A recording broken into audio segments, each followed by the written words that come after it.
আমার সাথে রাবিশ কথা বলবেন না, আমি দেখেছি। উত্তেজিত হবে আপনি আমাকে উত্তেজিত করছেন। ভারতের সীমান্তের ভেতরের একটি ভিডিওতে বিচারপতি মানিককে সেখানকার একটি জঙ্গলের মধ্যে কলাপাতায় শুয়ে থাকতে দেখা গেছে।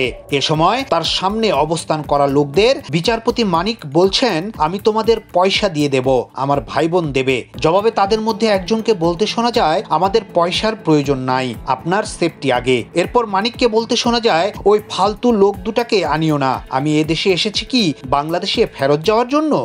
তোমাদের পয়সা দিয়ে দেবো। আচ্ছা ঠিক আছে, ওই পয়সা আমি দেবো, আমার ভাই বোন দেবে, আমি দেবো। এদিকে সামাজিক যোগাযোগ মাধ্যম ফেসবুকে ছড়িয়ে পড়েছে আটকের পরের আরেকটি ভিডিও ক্লিপ। সেই ভিডিওতে বিজিবির সদস্যরা নানা বিষয়ে তাকে জিজ্ঞাসাবাদ করেছেন, কি নিয়ে পালাচ্ছিলেন। বিজিবি সদস্যের এমন প্রশ্নের জবাবে বিচারপতি মানিক বলেন, আমার সঙ্গে ছিল ব্রিটিশ পাসপোর্ট, বাংলা পাসপোর্ট, নগদ কিছু টাকা, ডেবিট ও ক্রেডিট কার্ড। আপনার বাড়ি কোথায়? বাড়ি মুন্সিগঞ্জ। নাম জিজ্ঞেস করেন। আমার নাম বিচারপতি শামসুদ্দিন চৌধুরী মানিক। এ সময় পাশ থেকে একজন জানতে চান, আজকে আটকের সময় আপনার সাথে কি ছিল। জবাবে সাবেক এই বিচারপতি জানান, তেমন কিছুই ছিল না, 40,000-এর মতো টাকা ছিল। গতকাল 60 থেকে 70 লাখ টাকার মতো ছিল, ওটা নিয়ে গেছে। নৌকার মাঝি নিয়েছে কিনা জানতে চাইলে তিনি বলেন, সেগুলো ওই দুই ছেলেই নিয়েছে, আমার সঙ্গে আর কিচ্ছু নাই, মোবাইল ফোনও নিয়ে গেছে।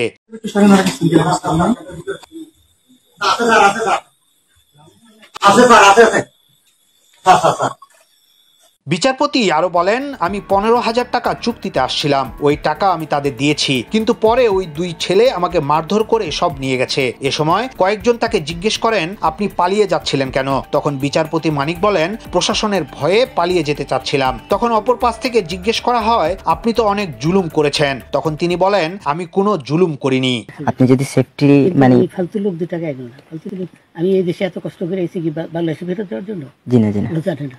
ইয়াসিন আলী, সোনালী নিউজ, ঢাকা।